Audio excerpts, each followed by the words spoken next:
Hello everyone, welcome back to my YouTube channel, the BH Law Entrance Exam by your coach Bakul Hanspal. And हम ये legal reasoning की अपनी पूरी series को चलाते हुए तो आज हम स्टार्ट कर रहे हैं ऑल्टरनेटिव डिस्प्यूट रेजोल्यूशन। ठीक है। इसमें हमारा एडीआर, हमारा जो भी चीजें होती हैं वो सब इसमें कवर्ड होती हैं। ठीक है। तो इसमें इनफैक्ट कोई दिक्कत नहीं होती इस पर्टिकुलर टॉपिक में, बिकॉज ये एक इमर्जिंग फील्ड है करियर में, लीगल फील्ड में। बिकॉज जो लोग लिटिगेशन को प्रैक्टिस नहीं करना चाहते हैं वो इस फील्ड को देख सकते हैं, बहुत ल्यूक्रेटिव भी होती है ये वाली। राइट, फर्स्ट जनरेशन लॉयर्स के लिए इतनी खतरनाक नहीं होती ये जितना लिटिगेशन लगता है। One of the emerging fields, and in this globalised world I would से it would be need of an hour, right. तो हम फाइनली चलते हैं आगे, इसको बढ़ाते हैं। Source would be class 12 NCERT only. It's one of the best sources. However I would से कि बेयर एक्ट भी कवर करेंगे हम, आर्बिट्रेशन का, कंसिलिएशन का, सबका। आर्बिट्रेशन कंसिलिएशन का एक ही है एक्ट, तो उसको एक बार हम रीड कर लेंगे। एक बार उसके अमेंडमेंट भी है 2015 का, उसको भी एक बार रीड कर लेंगे। इंपॉर्टेंट सेक्शंस रीड करने हैं, पूरा बेयर एक्ट को रीड करने की कोई जरूरत नहीं है। और मैं आपको हर बेयर एक्ट में करवाऊंगी जब मैं बेयर एक्ट वाली सीरीज स्टार्ट करूंगी, ठीक है। Because nobody actually teaches Bear Act on YouTube. I'm teaching it for CLAT specially. No one teaches it. Everyone brings extracts out of it and then teaches. But I'm teaching it with opening the Bear Act. Okay. तो हम finally start करते हैं। I'm sharing my screen. I would keep this session in Hindi only or in bilingual because I understand that लोगों को दिक्कत होती है। So अगर मैं इसको हिंदी में रखूं तो सबके लिए बेनिफिशियल होगा, राइट।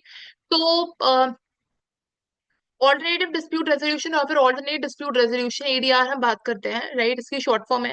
उससे पहले हम एक चीज समझते हैं जो एडीआर का ऑफ पार्ट नहीं है, वो होता है एडवर्सरियल सिस्टम एंड इंक्विजिटोरियल सिस्टम। ये दो तरीके के सिस्टम्स होते हैं लीगल फोरम में। अब हमने ना बहुत चीजों के बारे में बात करी है, हमने मोनोइज्म, डुअलिज्म वगैरह के बारे में बात करी है, जो एक बेसिकली फोरम होता है इंटरनेशनल लॉ को फॉलो करने का, या फिर डोमेस्टिक लॉ को फॉलो करने का, या फिर उसको जैसे भी रखना है, या तो उसको टैंडम में रखना है या फिर उसको एक दूसरे के कॉन्ट्राडिक्टरी रखना है। अब इसको आई बटन पे डाल दूंगी, इंटरनेशनल लॉ की पूरी सीरीज। अब अगर तुम ये वाला टॉपिक देखोगे ना, एडवर्सरियल इंक्विजिटोरियल सिस्टम, इसको बहुत इजी है यार।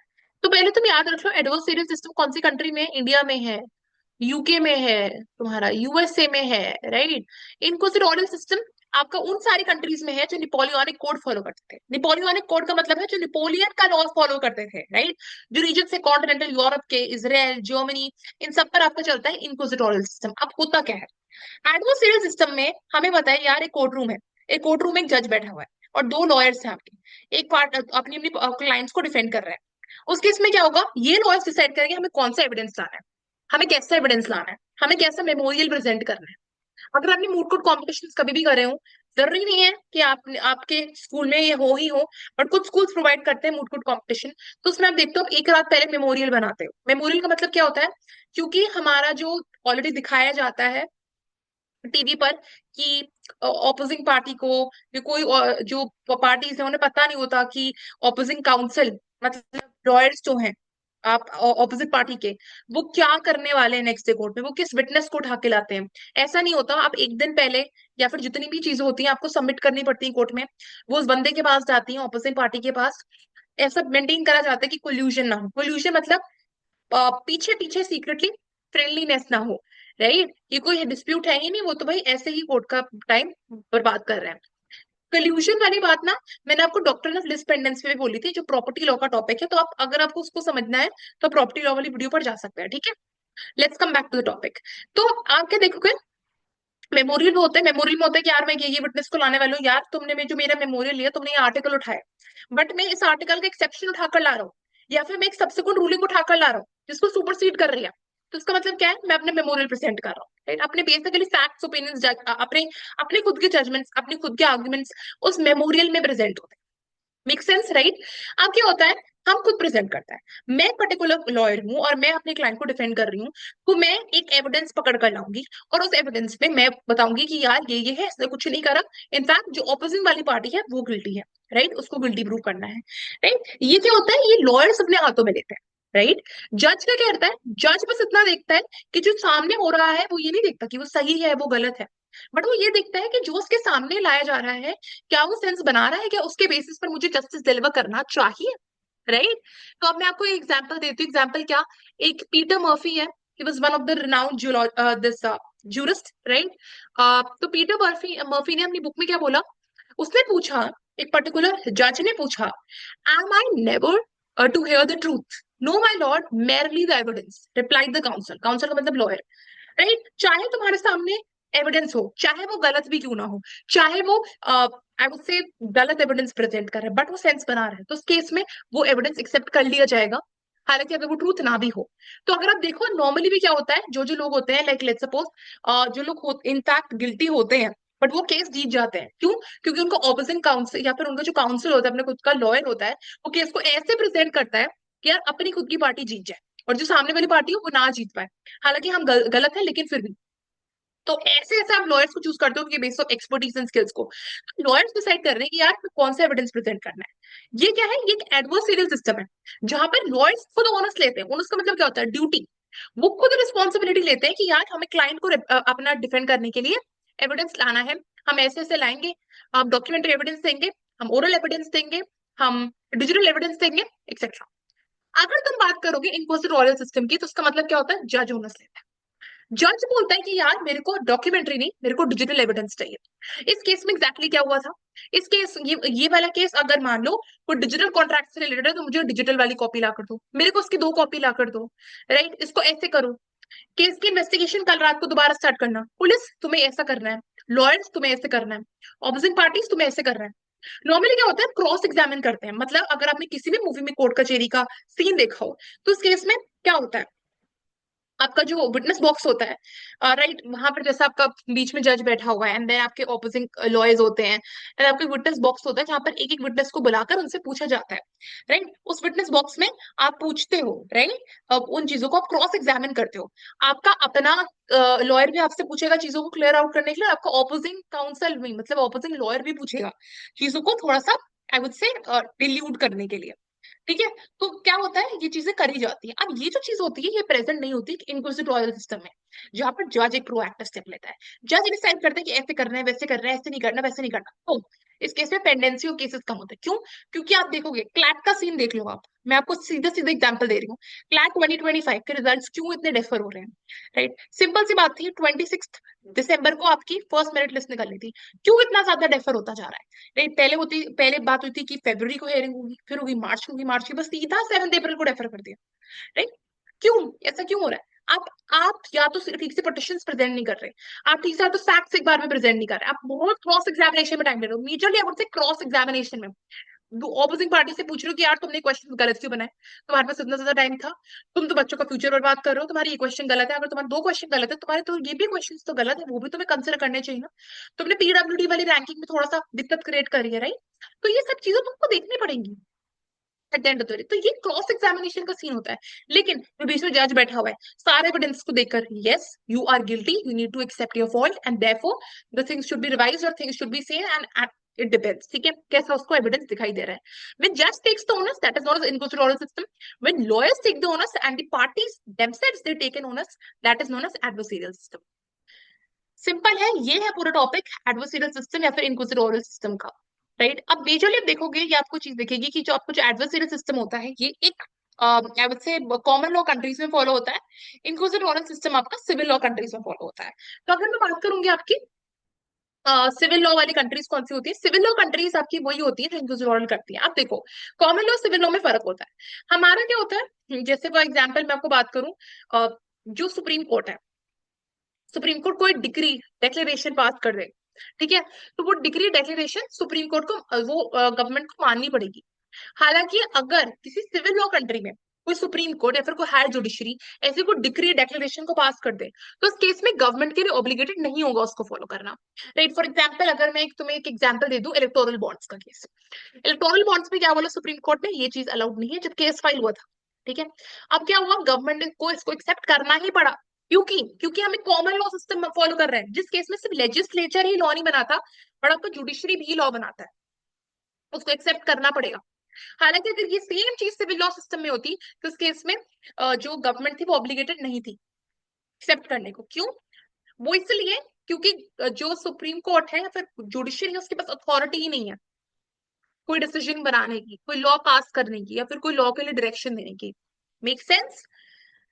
एडवर्सरियल इंक्विजिटोरियल सिस्टम इतना ही था अगेन मैंने बता दिया कि पेंडेंसी किस में ज्यादा होती है, पेंडेंसी किस में ज्यादा कम होती है, कौन जज यूजुअली न्यूट्रल स्टांस लेता है अगर आप बात करोगे एडवर्सरियल सिस्टम का। लेकिन वो न्यूट्रल स्टांस नहीं रहता जब वो इंक्विजिटोरियल सिस्टम होता है, बिकॉज चांसेस इसके भी हैं कि जज किसी के द्वारा पैसा खिलाया हुआ हो।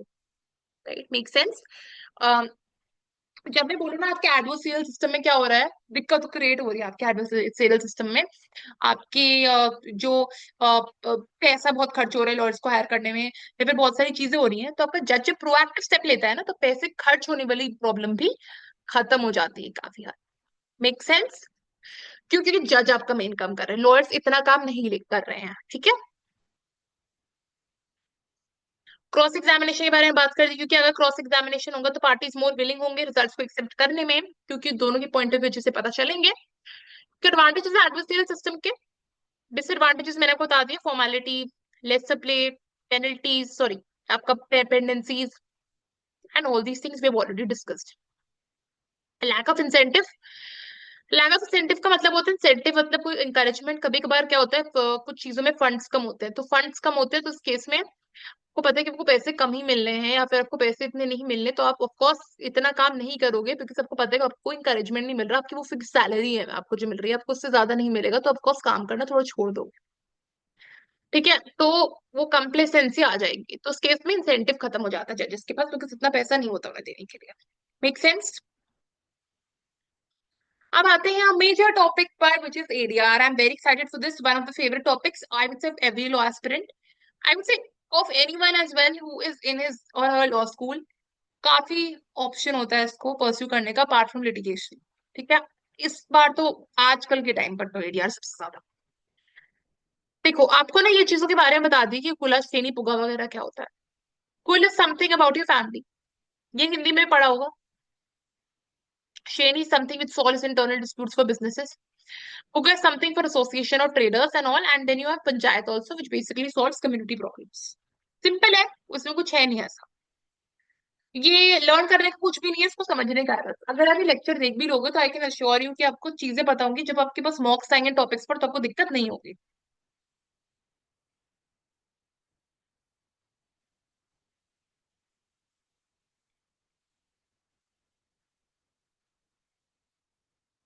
राइट, तो हमारे पास सब आ जाता है। ये एडीआर सिस्टम का ओरिजिन कहाँ से हुआ था? रोमन लॉ से हुआ था। जब रोमन लॉ में इसको क्या बोलते थे, कॉम्प्रोमाइज। राइट, इसका क्या चीज होती है, कोई पन नहीं है। पन का मतलब आपको पता है क्या होता है? अब देखो आपको नहीं पता पन का मतलब, तो अब एक बार मेरा आरसी वाला वीडियो देख लीजिएगा, मैं पन क्यों बोल रही हूँ इसमें, इसको लोग बच्चों बच्चों को बहुत डाउट होता है। इसको after some period of time इसको फेवर करा गया आर्बिट्रेशन, बट आप हमेशा से नहीं चाहते कि कोई प्राइवेट इंडिविजुअल आपका केस सॉल्व करे। राइट, हम सीखेंगे, बट अभी के लिए समझो आर्बिट्रेशन को प्राइवेट इंडिविजुअल केस सॉल्व कर रहा है, कोई लिटिगेटेड लॉयर सॉल्व नहीं कर रहा। ठीक है, तो इस केस में over a period of time इसको एक्सेप्ट करा गया, और इसका ओरिजिन रोमन लॉ से ही हुआ था। ठीक है, और अब तो बहुत पॉपुलर ऑप्शन है सेक्शन 89 ऑफ सीपीसी। एक बात जो मुझे सबसे अच्छी लगती है आपकी क्लास 12 लीगल स्टडीज में, वो अच्छी से एक्सप्लिसिटली बेयर एक्ट से उठाकर दी होती है। ये स्टेटमेंट और इनफैक्ट जितने भी हमने चैप्टर्स पढ़े, जो जो उन्होंने स्टेटमेंट्स ऐसे दिए, ऑफ कोर्स क्लॉज और सब क्लॉज कर ये उन्होंने उठाकर दिए बेयर एक्ट से। ठीक है, where it appears to the court that there exist elements of settlement which may be acceptable to the parties. The court shall formulate the terms of settlement and give them to the parties for their observations, and after receiving the observations of the parties, the court may reformulate the terms of possible settlement. Court चाहेगी कि यार अगर तुम litigation के लिए ना हो, तुम ना आर्बिट्रेशन, कंसिलिएशन, मीडिएशन वगैरह के लिए चले जाओ, क्योंकि कोर्ट के पास ऑलरेडी ही बहुत ज्यादा पेंडेंसी है केसेस पर, उसको ऑलरेडी इतने केसेस से डील करना पड़ता है। तो इससे बेटर होगा ना अगर आप कोई और फोरम पे चले जाओ जिसकी जजमेंट और डिग्री जो दी गई वो बाइंडिंग हो, तो उस केस में तो कोर्ट का भी काम हो जाएगा, उस पर भी पेंडेंसी नहीं होगी, और तुम्हारा भी काम जल्दी हो जाएगा। Make sense. ओके, नेक्स्ट हम आती है प्रॉब्लम्स जो यार फेस करते हैं कोर्ट सिस्टम। ये बहुत बेसिक बेसिक है, इससे क्वेश्चंस नहीं बनते, बट बैकग्राउंड जरूर पता होना चाहिए ताकि चीजें लिंक हो सके। अगेन नॉर्मल कोर्ट्स का दिक्कत क्या है, पेंडेंसी ज्यादा है, जज जज पॉपुलेशन रेशियो कम है, मतलब जजेस कम है बट पॉपुलेशन बहुत ज्यादा है। राइट, तो उस केस में आपके क्या होंगे, ज्यादा पॉपुलेशन से फिर ज्यादा लिटिगेशन से वो डील ही नहीं कर पाएंगे। आप बस अगेन कॉस्ट ज्यादा बढ़ती जा रही है। ठीक है, लिटिगेशन बढ़ती जा रही है, पॉपुलेशन ऑफ कोर्स बढ़ रही है, कॉस्ट भी बढ़ रही है। अब एडीआर क्या होता है, एडीआर यार आपका कम समय में हो जाता है, आपका कॉस्ट भी कम होती है, इतनी टेक्निकलिटीज भी नहीं होती, थोड़ा इनफॉर्मल मेथड होता है। ठीक है। मैक्सिमम एडवांटेजेस आते हैं तो टेक्निकल भी होता है। अगर मान लो आपको कोई आर्किटेक्चर से रिलेटेड है तो आप एक आर्किटेक्चर, आप एक क्या कर लो, आपका कुछ मान लो कुछ आर्किटेक्चरल डिजाइन से रिलेटेड है, ठीक है, तो आप एक आर्किटेक्ट को हायर कर सकते हो अगर उस केस को सॉल्व करवाना है। ठीक है, उसकी हेल्प ले सकते हो। इतना आप नॉर्मल लिटिगेशन वगैरह में जाओ तो उसकी हेल्प नहीं लोगे, बट आप एडीआर में कर सकते हो। तो बहुत ही होलिस्टिक अप्रोच होती है ये। पहला टॉपिक आर्बिट्रेशन। आर्बिट्रेशन का मतलब क्या होता है? दो कंपनीज है, ए और बी, दोनों में हो गया डिस्प्यूट। अब ये जो डिस्प्यूट हो रहा है दोनों में किधर जाएंगे? मान लो ये सुप्रीम कोर्ट चले जाते हैं, बिकॉज ये बहुत कॉन्ग्लोमरेट्स है, ठीक है, और बिग टाइकून्स है, राइट, बहुत बड़ी बड़ी कंपनीज है, बहुत बड़े बड़े शेयर होल्डर्स हैं, बहुत पैसा है इनमें। ये सुप्रीम कोर्ट चले जाते हैं केस को सॉल्व करने के लिए। बहुत सारी चीजें हैं, ट्रेड सीक्रेट्स बीच में आ जाते हैं, उन्होंने क्या क्या रिस्ट्रिक्टिव क्लॉजेस ऐड करे। अगर मैं आपको ये समझना है ट्रेड सीक्रेट से रिस्ट्रिक्टिव क्लॉजेस क्या होते हैं, आप मेरी आईपीआर वाली वीडियो देख सकते हो, वो बहुत सेंस बनाई है, आपको बहुत हेल्प करेगी टॉपिक्स में। ठीक है, इंटेलेक्चुअल प्रॉपर्टी, द बीएचलॉ एंट्रेंस एग्जाम टाइप करना, यू गेट द वीडियो, और just get to my YouTube channel. हम जो प्लेलिस्ट है लीगल रीजनिंग में, वहाँ पर सब टॉपिक्स आपको मिल जाएंगे। ठीक है, उन सबको अच्छे से कर लो, आपको बहुत ईजी हो जाएगा। तो सुप्रीम कोर्ट के अगर बारे में बात करूंगी ना, तो तुम देखोगे कि यार ये जब जाएंगे ना, इनकी रेपुटेशन पर थोड़ी आ जाएगी। कम जो बंदा है ना सी में, मान लो कॉमन मासेस सी से रिप्रेजेंट करे, वो सोचेगा यार इन दोनों के बीच में तो लिटिगेशन चल रहा है, वो अपने ओपिनियंस खड़ा करेगा। या फिर जो व्हाट्सएप यूनिवर्सिटी है उसके बेसिस पर यार बी गलत है, कोई बंदा बोलेगा नहीं यार ये गलत है, कोई बंदा का नहीं यार मैं तो दूसरी डी कंपनी में इन्वेस्ट कर लेता हूँ, इन दोनों की तो रेपुटेशन खराब है। बाहर से इन्वेस्टर्स आते हैं, दो तरीके होते हैं, एफडीआई और एफपीआई। जी के सेक्शन में समझाऊंगी दोनों में डिफरेंस क्या होता है। ठीक है, तो यार तुम्हारा तुम देखोगे एफडीआई और एफपीआई वगैरह आते हैं। एफपीआई क्या होता है? तुम्हारे जल्दी जल्दी फंड निकाल देते हैं, वो कोल्ड मनी होता है। और एफडीआई क्या होता है? आपका क्या होता है? हॉट मनी होता है। क्यों? क्योंकि आप उसको ज्यादा टाइम के लिए इन्वेस्ट करते हो। ठीक है, एफडीआई सॉरी, उल्टा हो गया।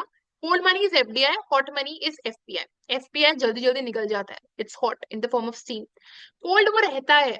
तो एफडीआई, एफडीआई में आप इन्वेस्ट करोगे ना, जब भी कोई फॉरेन डायरेक्ट इन्वेस्टमेंट होती है, बाहर से इन्वेस्टर्स आते हैं कंट्री में, तो वो ज्यादा उनके लिए विड्रॉ करना बहुत डिफिकल्ट होता है। लेकिन एफपीएस होते हैं ना, एफआईआईएस होते हैं, फॉरेन इंस्टीट्यूशन इन्वेस्टर्स, एक ही बात है, फॉरेन पोर्टफोलियो इन्वेस्टर्स है, फॉरेन इंस्टीट्यूशन इन्वेस्टर्स, वो आपका हॉट मनी लेकर आते हैं, तो जल्दी जल्दी विड्रॉ कर लेते हैं अगर उनको कोई अनसर्टेनिटी दिख रही हो मार्केट में, इसलिए मार्केट जल्दी जल्दी गिर जाती है। तो ये हम डिटेल में पढ़ेंगे जीके। जीके में भी हमें इकोनॉमिक सेक्शन पूरा अलग से कवर करना पड़ेगा अगर हमें थोड़ा मास्टर करना है जीके को। ठीक है, तो हम बोलेंगे कि यार क्यों ना डी कंपनी में इन्वेस्ट कर ले, ये तो लिटिगेशन में भी नहीं है। चलो किसी ई कंपनी में इन्वेस्ट कर ले, ये तो लिटिगेशन में भी नहीं है। हो गई दोनों की रेपुटेशन खराब, ए और बी की हो गई ना, शेयर्स कम हो गए, लोग कंपनी छोड़कर चले गए, लॉसेस हो गए बड़े बड़े। क्यों? क्योंकि लोगों को पता चल गया। अब मैं ये आपको सेम सिनेरियो देती हूँ, ये मैंने आपको सुप्रीम कोर्ट का एग्जाम्पल दिया था। अगर इनफैक्ट अगर सुप्रीम कोर्ट भी क्या, किसी भी कोर्ट में जाते हैं, ठीक है, बिकॉज कोर्ट तो ओपन रहता है सबके लिए, कोर्ट जो भी प्रोसीडिंग करेगा कुछ पा नहीं सकता लोगों से। ये ए और बी है, ये ऑप्ट करते हैं आर्बिट्रेशन के लिए।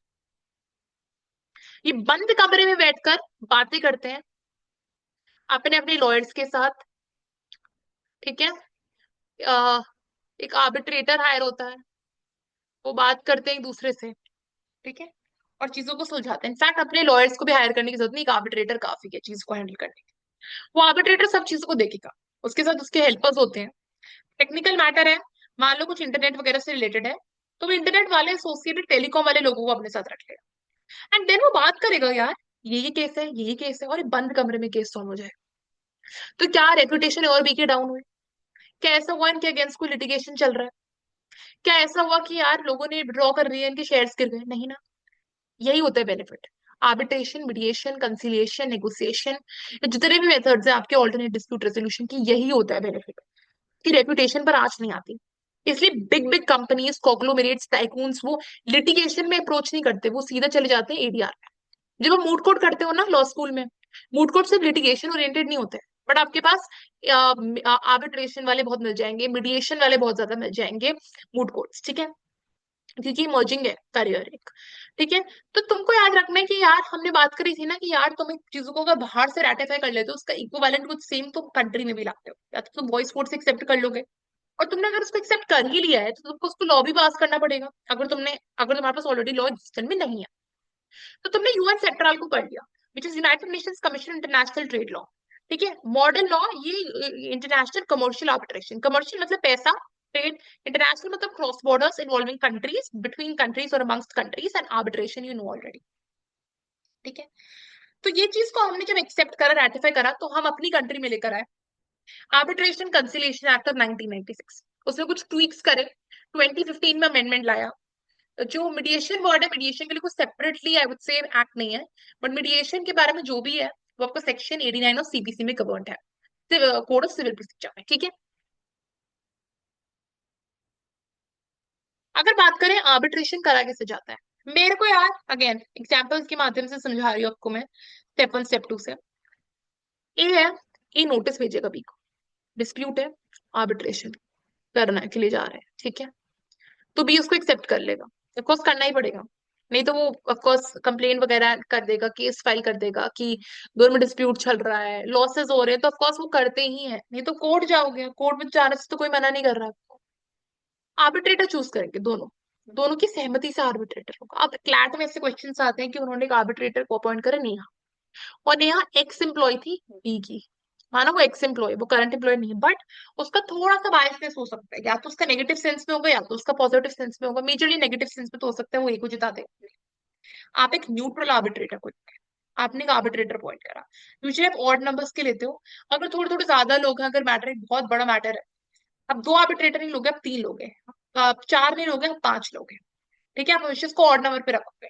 ठीक है, court referral to arbitration, arbitration agreement draw होता है जहां पर हम बोल देते हैं कि यार हम आर्बिट्रेशन में ये करेंगे।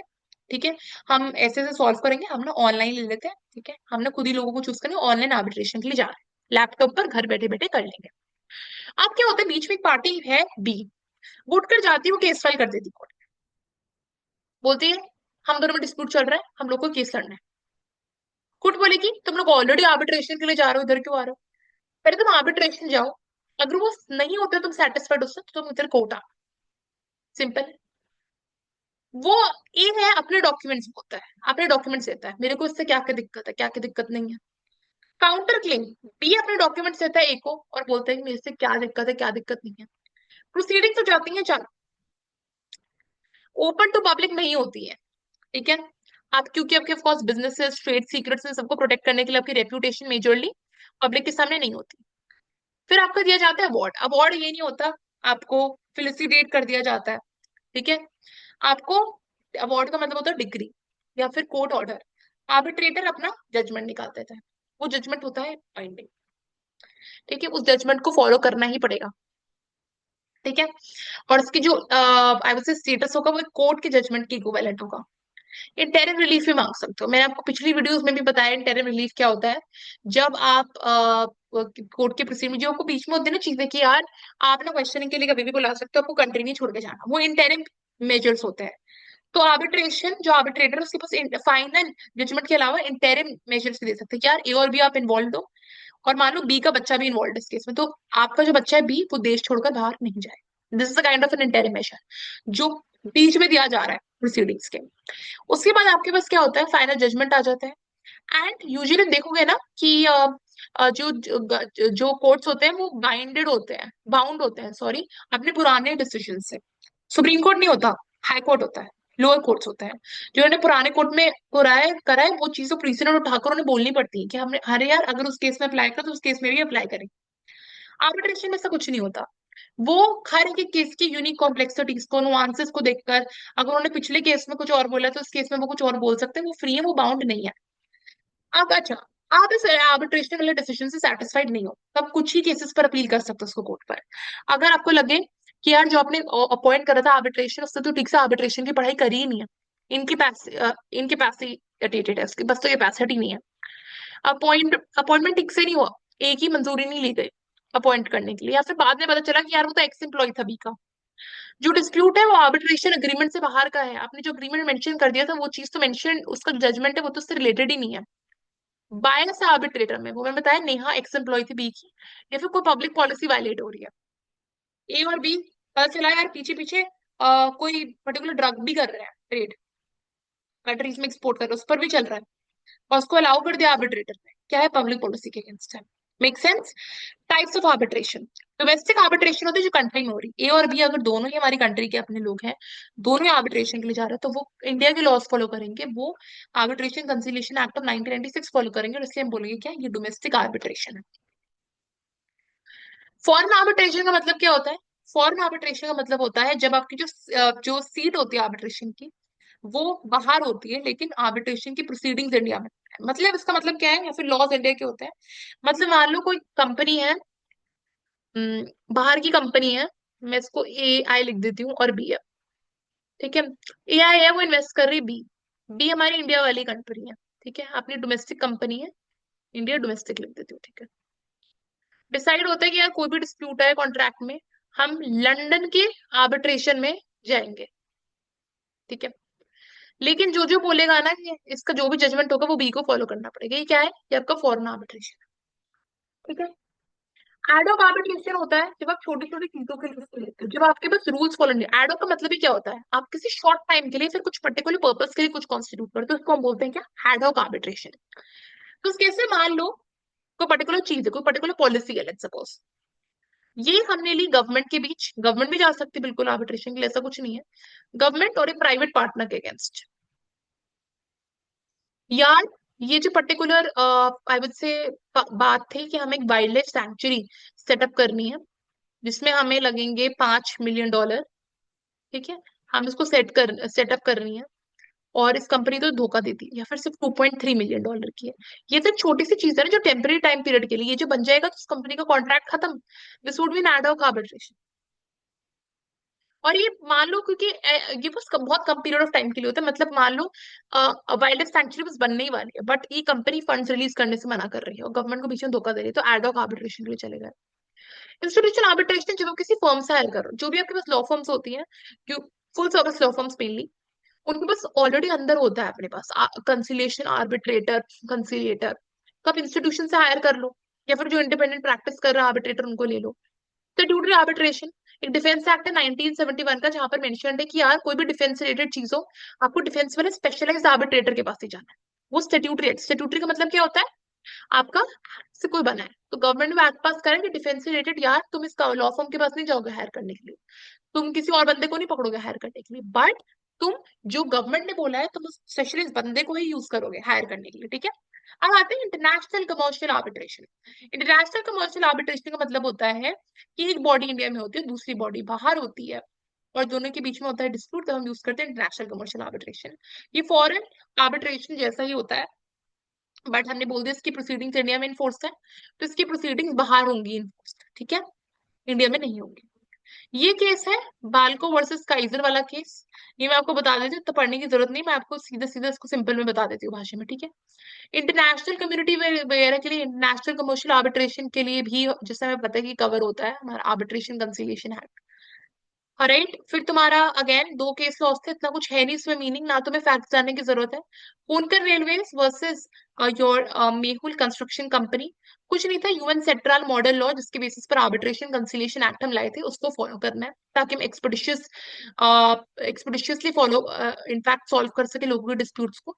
और फ्यूस्ट day Lawson versus Jindal exports limited, उस केस में हमें क्या करना है, हमें इंश्योर करना है कि हम स्पीडी और ऑल्टरनेटिव सोल्यूशन प्रोवाइड करें डिस्प्यूट को, और कोई प्रोट्रैक्शन, प्रोट्रैक्शन का मतलब होता है कोई डिले, फिर कोई खिंचाव ना आए किसी लिटिगेशन में, ठीक है, वो जल्दी से खत्म हो जाए। ये केस है, ये रिलेटेड होता है यूजुअली सीबीएसई सिलेबस से, और अब इसको पढ़ ले रहे हैं क्योंकि हम क्लैट के लिए प्रिपरेशन कर रहे हैं। Bharat aluminium company limited Balco versus Kaizer aluminium technical service IMC. ये कंपनी होती है, तो दो कंपनीज क्या होती है, एक दूसरे से डील कर रही होती है, एक कंपनी बाहर सेटअप होती है, एक कंपनी इंडिया में होती है। भारत ऑफ कोर्स इंडिया की कंपनी है, जैसे नाम से पता चल रहा है, काइजर होती है बाहर की कंपनी। दोनों में हो जाता है डिस्प्यूट। अब दोनों के डिस्प्यूट के सीट क्या होती है, आर्बिट्रेशन की सीट, मतलब जहां पर डीप प्रोसीडिंग होगी, लंदन। अब लग क्या होता है, लंदन को डिसाइड करना है, और बाल्को को क्या चाहिए, एक इंटरिम रिलीफ चाहिए। मान लो इंटरिम रिलीफ में, मान लो इसको ले रही हूँ, इससे रिलेटेड नहीं है, बट कुछ आई वुड से 3 महीने के लिए मैं लंदन नहीं जा पाऊंगा, मेरी दिक्कत है, मेरे को ऑनलाइन आर्बिट्रेशन करवा दो, ठीक है। इन पर्सन अटेंड नहीं कर सकते। वो चला गया इंडियन कोर्ट के पास कि मेरे को उसकी परमिशन दे दो। इंडियन कोर्ट ने क्या बोला, हमारे पास अथॉरिटी नहीं है, बिकॉज उस टाइम पर आर्बिट्रेशन कंसिलिएशन एक्ट में ये मेंशन नहीं था कि कोई इंटरिम रिलीफ दे सकता है कोई इंडियन कोर्ट अगर उस कोर्ट की जुरिस्डिक्शन या प्रोसीडिंग उसकी सीट कंट्री से बाहर हो। वो मैं चीज मेंशन नहीं थी। तो सो कोर्ट ने सीधा मना कर दिया, हम आपको इंटरिम रिलीफ नहीं दे सकते, क्योंकि नहीं था मेंशन। तो इंटरिम रिलीफ ऑफकोर्स ले भी नहीं पाया, उसको फॉलो करना पड़ा, लंदन से ही उसको इंटरिम रिलीफ नहीं मिला। अब अगर तुम इसके बारे में बात करोगे, 2015 में जब आर्बिट्रेशन कंसिलिएशन एक्ट आया था, उसने चीज एक्सप्लिसिटली साफ साफ बोल दी कि यार अगर तुम्हें एक इंटरिम रिलीफ लेनी हो तो तुम इंडिया के कोर्ट से ले सकते हो, उसमें कोई दिक्कत नहीं होगी अगर ये केस की सीट बाहर चल रही है। This was the Bharat aluminium company limited Balco versus the Kaizer case. I hope that you have understood this particular case. कोई भी जरूरत नहीं है इस केस को पढ़ने की, ये पूरा बॉल गेम है लॉ स्कूल का, इन केसेस को पढ़ने से कंक्लूजन फैक्ट समझना। If you want you can read this particular case. Like 2015 का Act compensated some of the shortcomings in BALCO, adding a provision interim relief by court shall be applicable to even foreign seated arbitrations. ठीक है, तो ठीक है, तो we are done with arbitration. ठीक है, arbitration is something we have completed. I would be doing mediation and process of mediation and conciliation in other videos, लोक अदालत as well. इतना बड़ा नहीं है ombudsman and all. I would not want to extend this video to so much. ठीक है, otherwise it would be so long, तुम लोग को भी देखने में थोड़ा सा वो लगेगा कि यार पेशेंस लेवल खत्म हो जाएगा। तो एक एक टॉपिक को हमने जैसे डिटेल में हम पढ़ रहे हैं वैसे हम उसको डिटेल में पढ़ते रहेंगे, समझते रहेंगे। Share this particular video amongst all those who are your dear client aspirants. And apart from that, like, share, subscribe to my YouTube channel. Also follow my Insta page and I button पे जो जो मैंने डाला हुआ है उन चीजों को देखते रहना, लीगल रीजनिंग वाली चीजों को भी देखते रहना।